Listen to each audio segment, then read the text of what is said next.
Assalamu alaikum, dear students. Hope you are all doing well by the grace of Almighty Allah subhanahu wa ta'ala.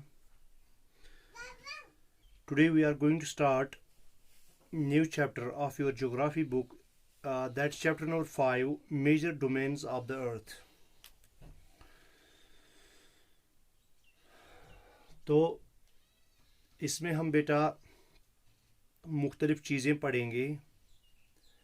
Major domains of the earth जो हैं वो 4 हैं. एक है lithosphere, दूसरा है hydrosphere, तीसरा है एटमॉस्फेयर, चौथा है बायोस्फीयर. तो इंशाल्लाह ये 4 चीज़ें हम पढ़ने वाले हैं. तो इसके साथ साथ बेटा हम पढ़ेंगे कि जो कॉन्टिनेंट्स हैं या ओशियंस हैं उनके बारे में भी हम पढ़ेंगे थोड़ा बहुत.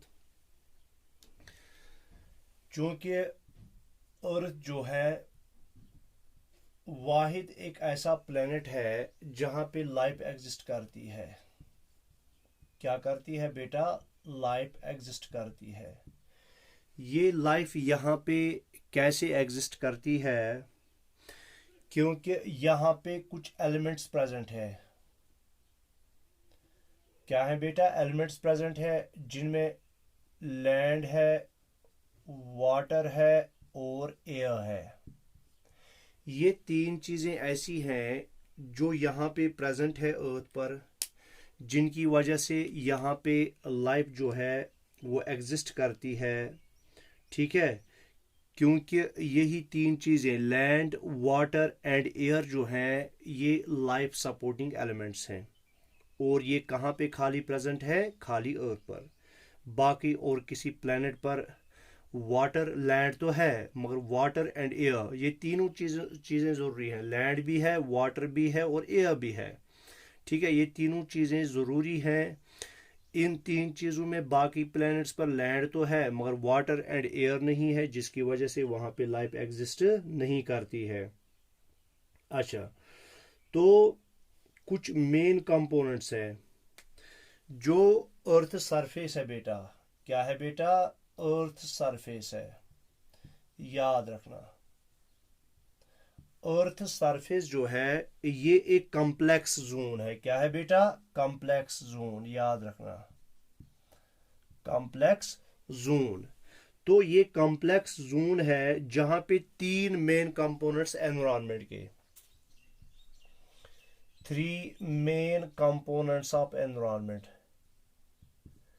Main components of environment. ठीक है, जहां पे 3 मेन कंपोनेंट्स एनवायरनमेंट के जो हैं वो मीट करते हैं.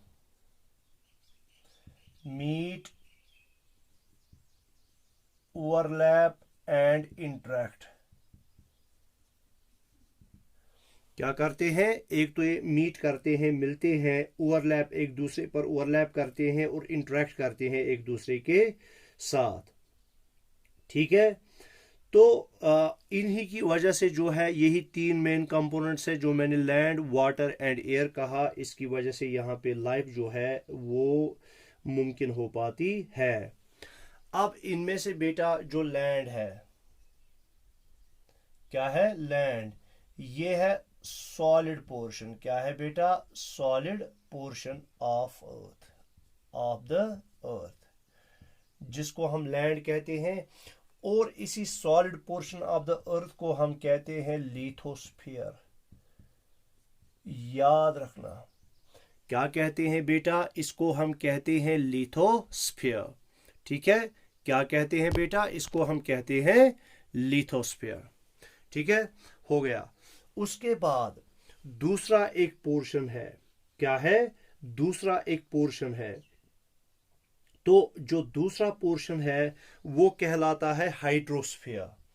क्या कहलाता है बेटा? हाइड्रोस्फीयर. तो जिसको हम कहते हैं वाटर, जो मैंने पहले लैंड कहा, दूसरा क्या है? वाटर. वाटर जो है ये है वो portion of the earth where portion of the earth of the earth where water exists,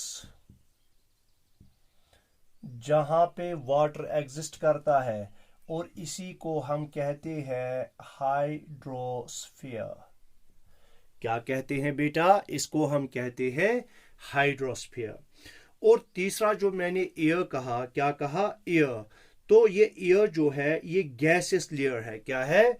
gaseous layers हैं। ठीक है, चूंकि हमने कहा इस गैसियस लेयर्स में जो है 5 लेयर्स जो है वो है, एक है troposphere, stratosphere, mesosphere, thermosphere, exosphere. ठीक है, तो ये गैसियस, ठीक है, तो हम क्या कहेंगे? जो एयर है ये क्या है? Gaseous layers of layers that surround earth, that surround the earth, जो किसको सराउंड करते हैं? अर्थ को। और इसी को हम कहते हैं एटमॉस्फियर। क्या कहते हैं बेटा? एटमॉस्फियर। और इस एटमॉस्फियर में बहुत सारी जो है, इसमें बहुत सारी गैसेस प्रेजेंट है, जिनमें हमने जो कहा, एक तो हमने कहा था बेटा नाइट्रोजन, इसी तरह से ऑक्सीजन,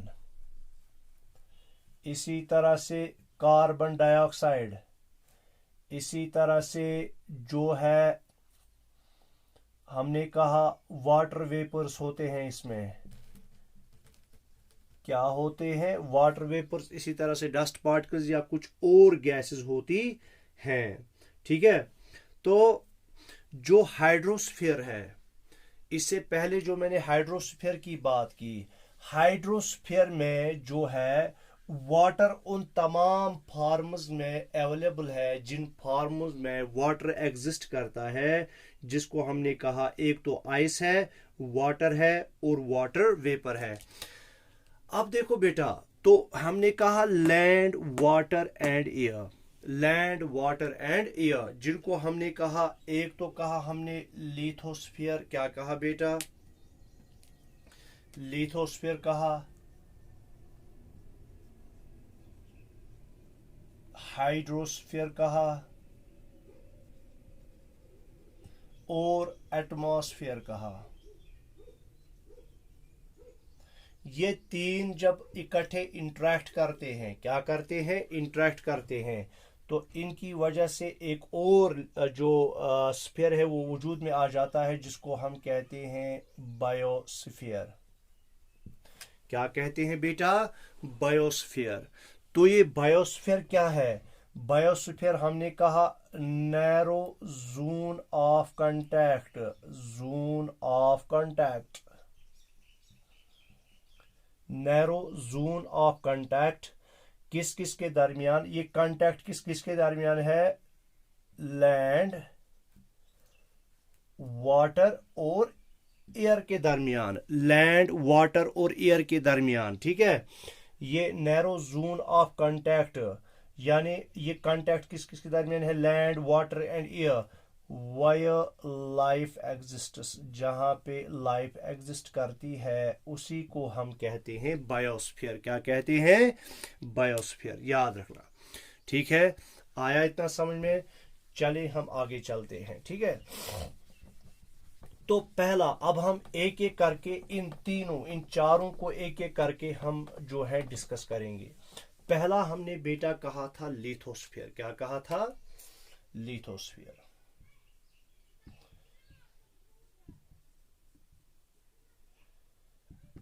देखो, ये जो लिथोस है, लिथो ये Greek word, lithosphere, lithos Greek word से निकला है। लिथो जो है ग्रीक वर्ड से निकला है, जिसका नाम है लिथोस, लिथोस। और लिथोस का मतलब हो गया रॉक। क्या हो गया? रॉक। और ये जो स्फीयर है, स्फीयर का मतलब हो गया रीजन। क्या हो गया? रीजन। तो जमीन का वो हिस्सा, जमीन का वो हिस्सा जहां पे जो है रॉक्स एग्जिस्ट करती हैं, उस रीजन को हम कहते हैं लिथोस्फीयर। क्या कहते हैं? लिथोस्फीयर। अब ये जो लिथोस्फीयर है, लिथोस्फीयर असल में जो अर्थ क्रस्ट है, हमने कहा है बेटा अर्थ के 3 लेयर्स हैं। एक है क्रस्ट, दूसरा है मेंटल और तीसरा है कोर। ये जो लिथोस्फीयर है ये क्रस्ट का हिस्सा है। किसका हिस्सा है? क्रस्ट का हिस्सा है। तो इसमें क्या होती है? Comprises rocks of crust. Rocks of crust comprises the rocks of the earth's crust and thin layers of soil. और इसमें क्या होती है? thin layers of soil. क्या है? एक तो हमने कहा लिथोस्फीयर बेटा, लिथोस ग्रीक वर्ड लिथोस से निकला है जिसका मतलब हो गया रॉक, और स्फीयर का मतलब हो गया रीजन। तो इसका मतलब हो गया जमीन का वो रीजन, जमीन का वो हिस्सा, जमीन का वो स्फीयर जहां पे रॉक्स हैं। अब ये रॉक्स कहां पे हैं? ये अर्थ क्रस्ट पर हैं। अर्थ का क्रस्ट जो है उसमें ऊपर रॉक्स हैं, और इसके साथ साथ क्या है? जो मिट्टी है। क्या है? मिट्टी है। और इस मिट्टी में क्या होता है? That contain nutrients. That contain nutrients. ठीक है, तो इसको हम कहते हैं लिथोस्फीयर। अच्छा, जो ये लिथोस्फीयर है, अब देखो बेटा जो अर्थ सरफेस है या लिथोस्फीयर है, इसके 2 रीजन्स हैं। कितने डिविजन्स हैं? जो अर्थ सरफेस है, अर्थ सरफेस है, इसके 2 डिविजन्स हैं। पहला डिवीजन है लैंड मासेस का, जिसको हम कहते हैं continents. Continents large land masses का, जिसको हम कहते हैं कॉन्टिनेंट्स। और दूसरा है लार्ज वाटर बॉडीज।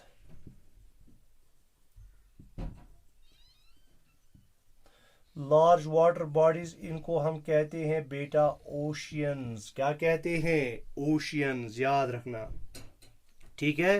कॉन्टिनेंट्स और ओशियन बेसिन्स। क्या है? Ocean basins. दो तरह की अर्थ सरफेस की 2 डिविजन्स हैं। एक है लार्ज लैंड मासेस जिनको हम कहते हैं कॉन्टिनेंट्स, और दूसरा है लार्ज या ह्यूज वाटर बॉडीज। क्या है? लार्ज या ह्यूज वाटर बॉडीज जिनको हम कहते हैं ओशियन बेसिन। अच्छा, अब ये जो तमाम के तमाम ओशियंस हैं दुनिया के, they are connected with one another. Connected with each other. ये एक दूसरे के साथ बेटा कनेक्टेड होते हैं। क्या होते हैं? कनेक्टेड होते हैं। अच्छा, इसी तरह से क्या सारी की सारी लैंड मासेस एक दूसरे के साथ कनेक्टेड हैं? ठीक है, नहीं, सारी की सारी लैंड मासेस एक दूसरे के साथ कनेक्टेड नहीं है। जिसमें हम देखते हैं साउथ अमेरिका जो है वो अलग है, यूरोप, एशिया और इसी तरह से अफ्रीका ये कनेक्टेड है। ठीक है, यूरोप, ऑस्ट्रेलिया और अफ्रीका ये कनेक्टेड है। ये जो नॉर्थ अमेरिका और साउथ अमेरिका ये भी कनेक्टेड है, मगर एक दूसरे से अलग हैं। नॉर्थ अमेरिका और साउथ अमेरिका जो है वो एशिया, यूरोप और अफ्रीका के साथ कनेक्टेड नहीं है। इसी तरह से ऑस्ट्रेलिया जो है, ऑस्ट्रेलिया भी अलग थलग एक कॉन्टिनेंट है, वो किसी कॉन्टिनेंट के साथ मिलता नहीं है, किसी कॉन्टिनेंट के साथ जुड़ा नहीं है। तो हमने कहा जो ये ओशन बेसिन्स हैं, ओशन बेसिन्स एक दूसरे के साथ कनेक्टेड है, मगर जो कॉन्टिनेंट्स हैं ये एक दूसरे के साथ ये कनेक्टेड नहीं है।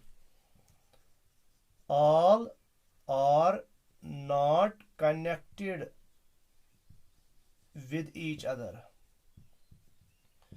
with each other। ये सारे के सारे एक दूसरे के साथ कनेक्टेड नहीं है। तो जब हमने कहा तमाम की तमाम लार्ज वाटर बॉडीज जो हैं, ये जो ओशंस हैं, जब ये एक दूसरे के साथ कनेक्टेड है तो इसका मतलब हो गया जो सी वाटर है, सी वाटर की लेवल जो है वो सेम रहती है हर जगह पर। क्या रहती है? सेम रहती है हर जगह पर। आया समझ में बेटा? क्यों? ये एक दूसरे के साथ कनेक्टेड है। जब एक दूसरे के साथ कनेक्टेड है तो हम कहेंगे level of sea water, level of sea water remains same. जो सी वाटर की लेवल है वो सेम रहती है। कहां पर? एवरीवेयर। तो हर जगह पे ये सेम रहती है, याद रखना। तो जब ये लेवल ऑफ सी वाटर जो है, जब ये हर जगह पे सेम रहती है, ये कहीं पर ना ऊपर ना कहीं नीचे, तो इसकी लेवल सेम रहती है हर जगह पर। ठीक है? ये ऐसा नहीं है कि कहीं पर ऐसी हो सी वाटर की लेवल और कहीं पर नीचे ऐसी हो तो कहीं पर ऐसे हो। नो, ये ऐसा नहीं है। तो इसकी लेवल जो है हर जगह पे सेम है। क्या है? सेम है। तो जब हर जगह पे सेम है इसकी सी लेवल, तो जब भी हमें कोई एलिवेशन मेजर करनी होती है, ठीक है, तो एलिवेशन का मतलब हो गया जमीन पर जो उभार होता है। वो उभार कहां कहां पे होता है? जहां कहीं पर हिल्स हों, जहां कहीं पर माउंटेन्स हों, जहां कहीं पर पीक्स हों, जहां कहीं पर जो है प्लाटूज हों, जहां कहीं पर कुछ भी एलिवेशन हो, अगर हमें उसको मेजर करना है, वो मेजर हम करते हैं from the level of the sea. क्या करते हैं? Elevation is measured, elevation of land is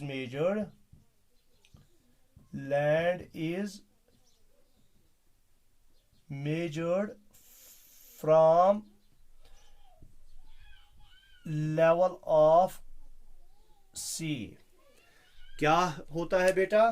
तो जब भी कोई एलिवेशन हमें मेजर करनी हो, सपोज माउंटेन है, इसकी हाइट हमें मेजर करनी है, या किसी हिल की या किसी प्लेटो की, एटसेट्रा। ठीक है? जब हमें इसकी जो है क्या करनी है, हाइट मेजर करनी है, तो हम करते हैं इसकी height measure from the sea level. और ये जो सी लेवल है ये हम टेकन एज जीरो, ये हम जीरो लेते हैं। क्या लेते हैं? ये हम जीरो लेते हैं। तो इसी तरह जब हम देखते हैं जो हाईएस्ट माउंटेन पीक है, क्या है बेटा? हाईएस्ट माउंटेन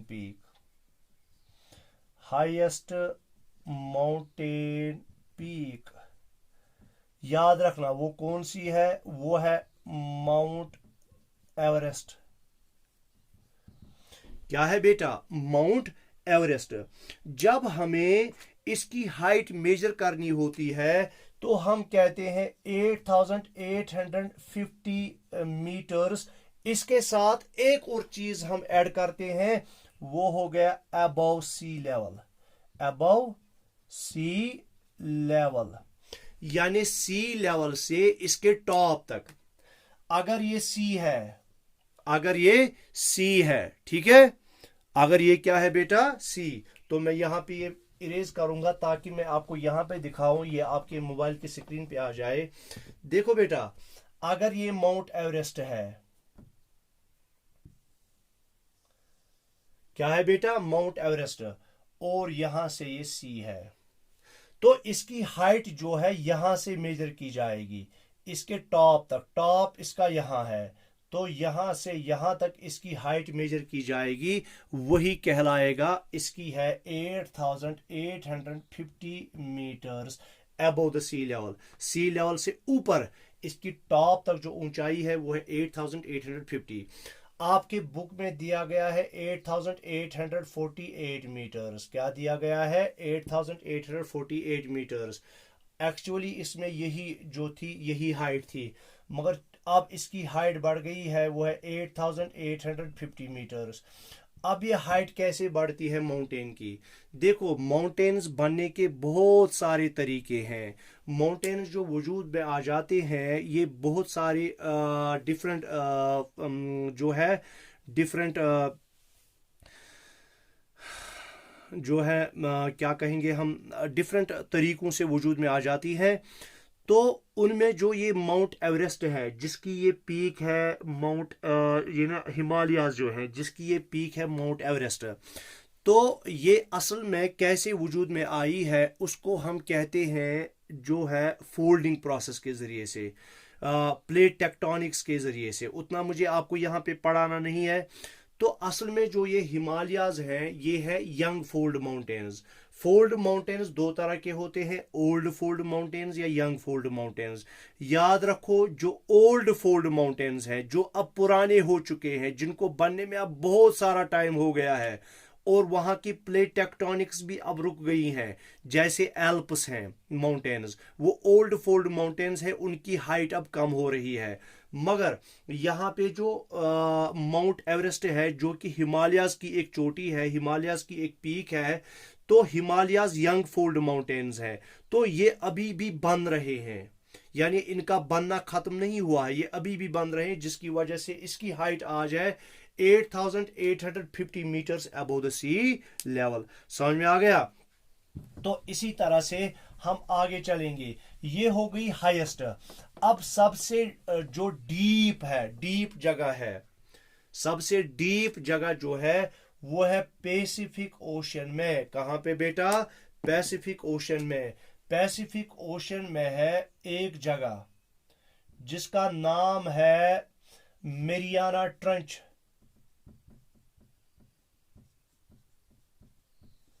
याद रखो, इसका नाम है, पैसिफिक ओशन में एक जगह है जिसका नाम है मेरियाना ट्रंच, और इस मेरियाना ट्रंच की डेप्थ जो है वो है 11,022 मीटर्स।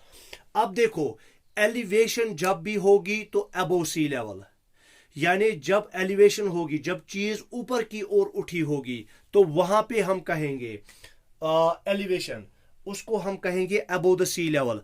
अब अगर कोई जगह समंदर की सतह से नीचे है, क्या है? समंदर की सतह से नीचे है, तो उसको हम कहेंगे below C level.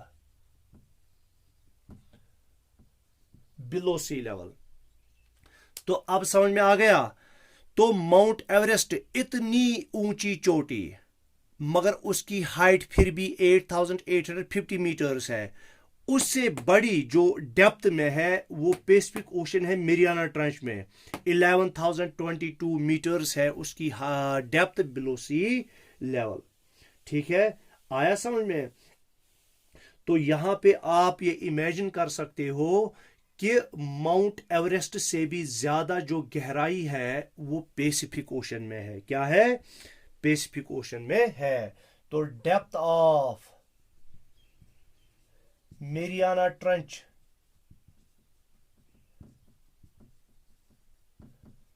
is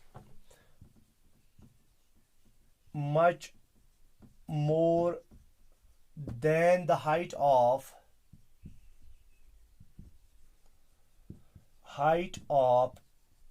Mount Everest। तो इसकी जो डेप्थ है वो माउंट एवरेस्ट से भी ज्यादा है, मेरियाना ट्रंच की। ठीक है, याद रखना, मेरियाना ट्रंच की जो हाइट है वो क्या है? वो माउंट एवरेस्ट की हाइट से भी ज्यादा है,